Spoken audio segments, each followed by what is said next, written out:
Bom dia, queridos, graça e paz. Hoje estamos aqui a mais um dia do nosso estudo, do livro de Apocalipse. Nós estamos ainda no capítulo 2, estamos no versículo 12 do capítulo 2 e nós estamos aqui falando da igreja de Pérgamo, né? Hoje nós vamos falar sobre essa igreja. Amém? E antes da gente iniciar o estudo, eu quero pedir para você curtir, compartilhar esse vídeo, para que essa mensagem chegue a outras pessoas. Se você está sendo abençoado, está sendo acrescentado, com esses estudos, eu peço para você compartilhar e curtir. Dá o seu like aí, amém? E se você ainda não é inscrito no meu canal, se inscreva para que você receba as notificações dos próximos vídeos. Amém? Se você está gostando, se você está sendo abençoado, ou abençoada, então eu peço para você, se inscrever, curtir, compartilhar, não deixa ao final desse vídeo, não deixe de deixar o seu like, Amém? Que aí eu vou entender que você foi acrescentado nesse estudo. Então, sem demora, vamos começar o nosso estudo da igreja de Pérgamo, sabe? Eu estava estudando sobre essa igreja e a igreja de Pérgamo, ela foi uma igreja localizada, na cidade de Pérgamo, e essa que é uma cidade, que está na Ásia, que estava na Ásia nessa época, na Ásia Menor, e gente, a igreja de Pérgamo foi uma cidade localizada. Essa cidade era muito idólatra. Muito idólatra. Havia muita idolatria, Muita prostituição, sabe? Era uma cidade em que o pecado estava à tona, exposto, sabe? Os pagãos, eles praticavam muita idolatria, muito idolatria. E você sabe que nesse contexto havia os judeus e haviam os cristãos e também judeus convertidos, E nessa cidade estava instalada a igreja, E para que você entenda o contexto dessa carta, que eu vou ler aqui, para que você entenda, havia muita idolatria. A cidade de Pérgamo era a capital, da província da Ásia nessa época e era a sede do governo imperial, ou seja, o imperador, ele habitava ali naquela cidade, E havia muita idolatria ao imperador. A igreja era cercada pelo paganismo, Então eu vou começar aqui lendo para que você entenda. Amém? E ao anjo da igreja que está em Pérgamo, isso no versículo 12, escreve: Isto diz aquele que tem a espada aguda de 2 fios. Aqui é Jesus, se apresentando. Nós sabemos que a carta tem, todas as cartas têm essa estrutura. Primeiro vem a apresentação de Jesus, ele se manifesta naquela igreja como aquele que tem a espada aguda de 2 fios. O que é essa espada aguda? Você lembra logo, lá de Hebreus, que a palavra ela é mais penetrante do que uma espada de 2 gumes, penetra até a alma e o espírito, divide juntas e medulas e é apta para discernir as intenções e os pensamentos do coração. Então Jesus está dizendo aqui, olha, eu sou a palavra, Eu estou discernindo aquilo que está acontecendo entre vocês, porque a igreja de Pérgamo, ela permitia o pecado, ela tolerava o pecado nos seus membros, Alguns membros estavam aderindo nessa igreja, aderindo a falsas ideologias, Estavam deturpando a palavra, colocando fermento, como diz, Como diz lá no Novo Testamento, eles estavam deturpando a palavra para que eles pudessem pecar, para que eles, nós vamos ver aqui, para que eles pudessem ter uma vida de todo jeito. Eles não queriam compromisso com a palavra, eles queriam uma vida de todo jeito. Eles achavam que a graça era ilimitada, ou seja, que Deus perdoa tudo e que você não tem que viver em obediência porque você já foi salvo, Deus já te perdoou, entendeu? Então era muita confusão doutrinária nessa igreja. Essa igreja era cercada por confusão doutrinária. Nós vamos ver aqui que Jesus fala que essa igreja está localizada onde há o trono de Satanás. Daqui a pouco eu vou explicar para vocês o que significa essa expressão de que a igreja estava localizada no trono de Satanás. E ele diz assim: eu sei as tuas obras e onde habitas, que é onde está o trono de Satanás. Então, por que Jesus fala isso sobre a igreja de Pérgamo, né? Alguns estudiosos dizem que era na igreja de Pérgamo, na cidade de Pérgamo, que era onde localizada. Como havia muita idolatria, havia a cidade, ela tinha muitas esculturas, havia muitos templos dedicados aos vários deuses. Lá havia, né, um templo dedicado a Zeus, né, que era um dos principais deuses desse povo, né, gregos romanos, e lá havia também uma escultura, né, havia um lugar dedicado, né, um trono dedicado ao deus Asclépio. Que deus era esse? Era o deus das serpentes, conhecido como o deus da cura. Ou seja, aqueles que aderiam a esse deus, eles iam servir a ele nesse lugar, nesse trono desse deus, né, nesse templo. Havia muitas serpentes e os pagãos, né, acreditavam que indo lá e se deitavam, né, lá em frente à estátua, e aí as serpentes tinham que ficar por cima dos seus corpos, e eles criam que aquilo trazia cura para eles, né? Totalmente assim, doutrina de Satanás. Então, alguns teólogos, né, muitos teólogos dizem que é por isso que Jesus traz essa expressão, né, de que ali havia o trono de Satanás, porque Satanás é conhecido como a serpente, né? Ele se manifestou como a serpente lá no paraíso. E aí é por isso, né? A cidade, ela era muito, muito idólatra, né? Eles realmente faziam manjares, comidas, ofertavam, né, todos os dias aos seus deuses. Eles eram muito fiéis às suas práticas religiosas satânicas, né?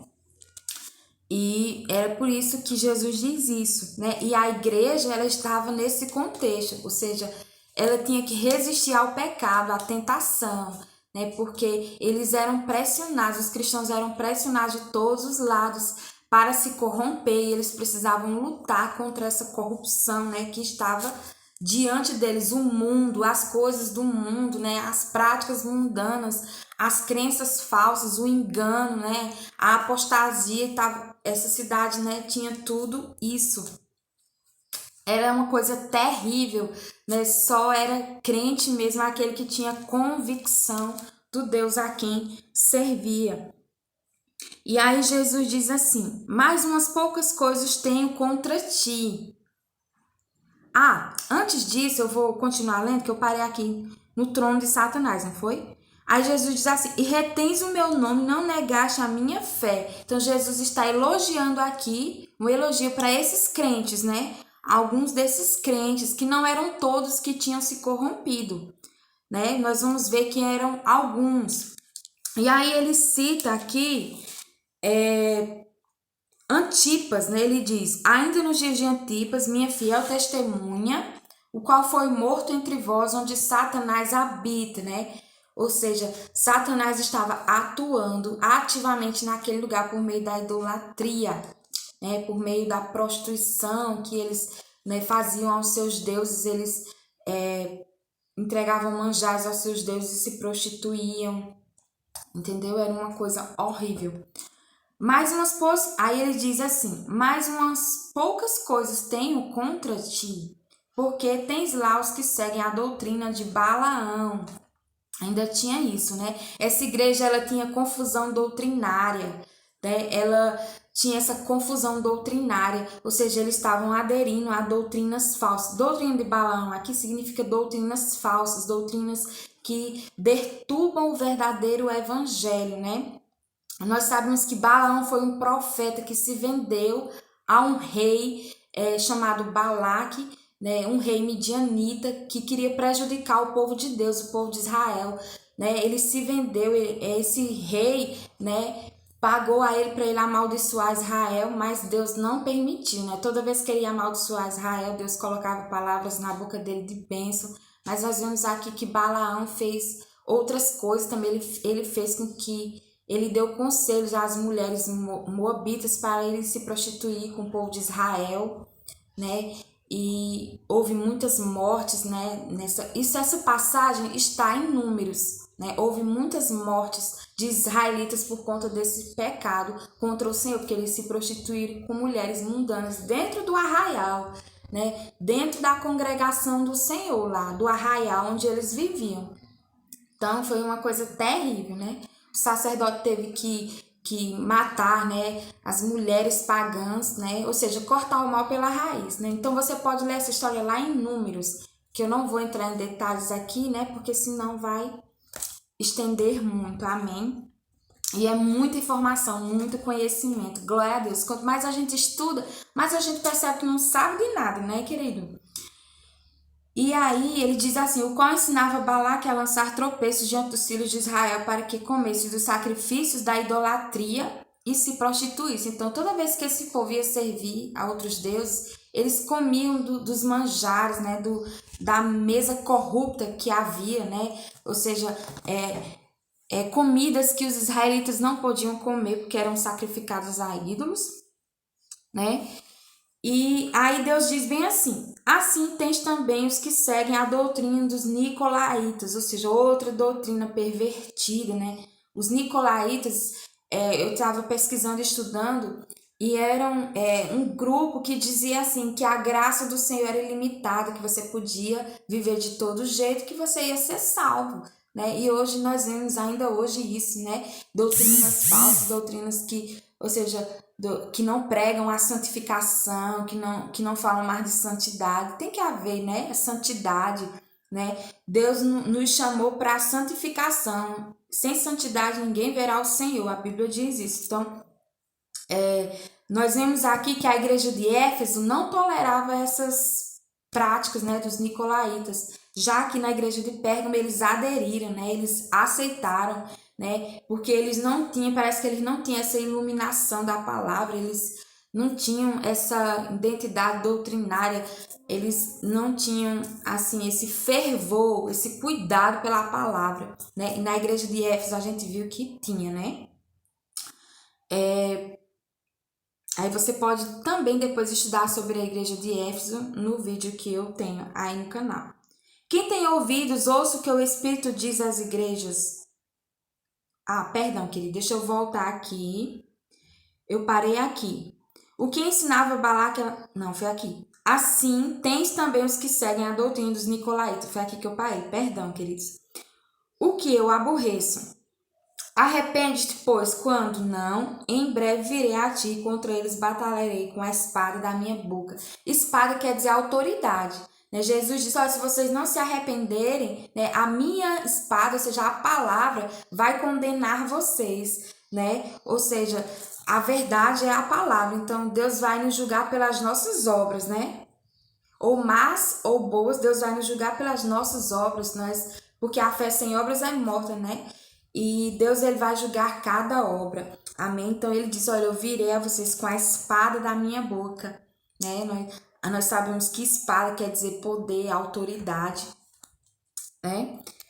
E ele diz aqui no versículo 17, quem tem ouvidos, ouça o que o Espírito diz às igrejas. Ao que vencer darei eu o comer do maná escondido. Aleluia! Então eu pesquisei o que significa maná escondido. Maná escondido, que ele vem de provisão. Escondido por quê? Porque essa provisão, ou seja, maná escondido significa provisão, significa um alimento espiritual. O povo recebia essa provisão lá no deserto, o maná, que era um alimento, né? Que alimentava a nossa carne, mas Deus está falando aqui do alimento espiritual que eles não tinham. Eles tinham confusão na palavra. Eles aderiram a outras práticas, né, que acabaram sufocando a palavra de Deus nessa igreja. né? Mas aí Deus disse, olha, eu vou dar a você, quem se arrepender eu vou dar do maná escondido, aquele alimento espiritual que só conhece quem tem o Senhor, quem conhece o Senhor. Então, maná escondido quer dizer que não é para todo mundo. Quando você esconde alguma coisa, você não quer que outras pessoas saibam, né? Não é para todo mundo. Aquilo é precioso, então só é para aqueles que se arrependem, que querem mudar de rota. Então, maná escondido vem de alimento, né? De provisão, né? E provisão. Amém? E continuando aqui, ele diz: E dar-lhe-ei uma pedra branca, e será a promessa para essa igreja, né? Uma pedra branca, e na pedra um novo nome escrito, o qual ninguém conhece senão aquele que o recebe. Aleluia. Então, a pedrinha branca, existem várias interpretações, mas a mais aceita entre os teólogos, né? A pedra branca, ela significa, é como se fosse, nesse tempo, nessa época haviam, né, na Ásia, Jogos Olímpicos de corridas, né? E o vencedor ele recebia essa pedrinha branca para que ele pudesse ter direito às comemorações, né, sobre esses jogos.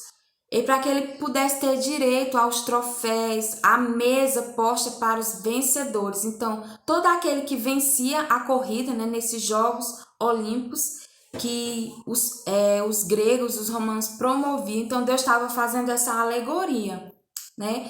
Receber essa pedrinha branca é como se fosse um ingresso para você entrar numa festa. Então, aqui Deus estava dizendo, você vai receber uma pedrinha branca com um novo nome escrito. Nome significa identidades, quer dizer que a pessoa... ou seja, quando a gente recebe a salvação, o que é o ingresso para a salvação? É o Espírito Santo. E através da salvação você pode provar da mesa do Senhor, do maná, ou seja, você pode provar da provisão. Então Deus estava falando isso aqui, que quem se arrependesse nessa igreja ia receber essa pedra, ou seja, ia receber o direito de poder comer na mesa do Pai, de ser filho de Deus, né, de provar, né, do maná, né, daquele alimento espiritual.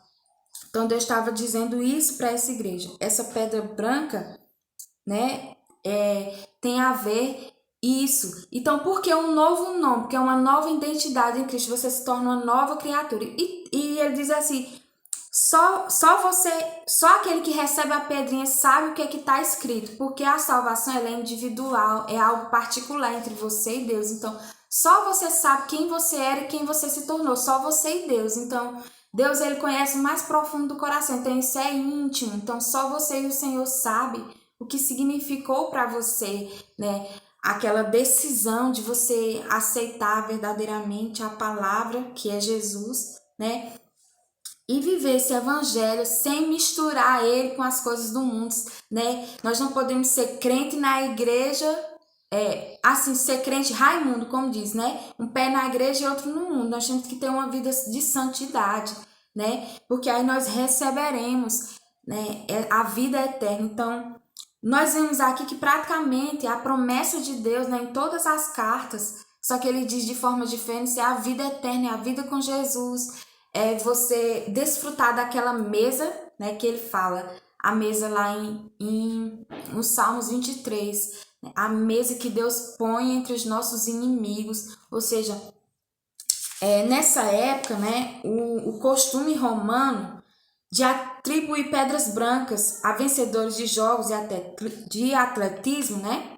O vencedor, ele recebia essa pedra branca com o nome dele escrito. Isso serviu como seu bilhete para o banquete de premiação especial.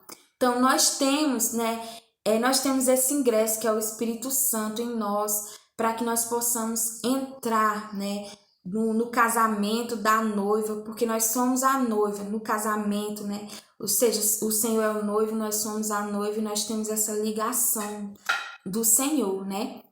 E nós vemos aqui que essa igreja de Pérgamo foi uma decepção para o Senhor, porque eles se corromperam, mas alguns deles se mantiveram fiéis, que nós vemos aqui que o Senhor diz que alguns deles se mantiveram fiéis, né? E não negaram o nome dele.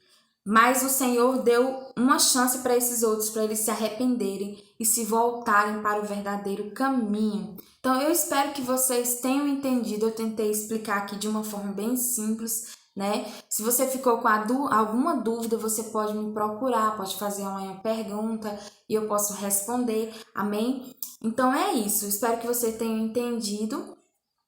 E muito obrigada, né, por você estar assistindo. Eu espero que eu creio que eu estou abençoando vidas, amém, com esse canal, com essas palavras. E é isso, queridos. Nós que temos a salvação, que temos a pedrinha branca, né, que temos, né, do maná escondido, ou seja, bênçãos que só Deus pode nos dar, a vida eterna, né, a justificação, a santificação. Então é isso que significa, né, que Deus está dizendo para essa igreja. Amém? Então é isso. Um grande abraço. Fica na paz do Senhor, querido. Que Deus te abençoe imensamente. Que Deus continue nos abençoando. Amo sua vida.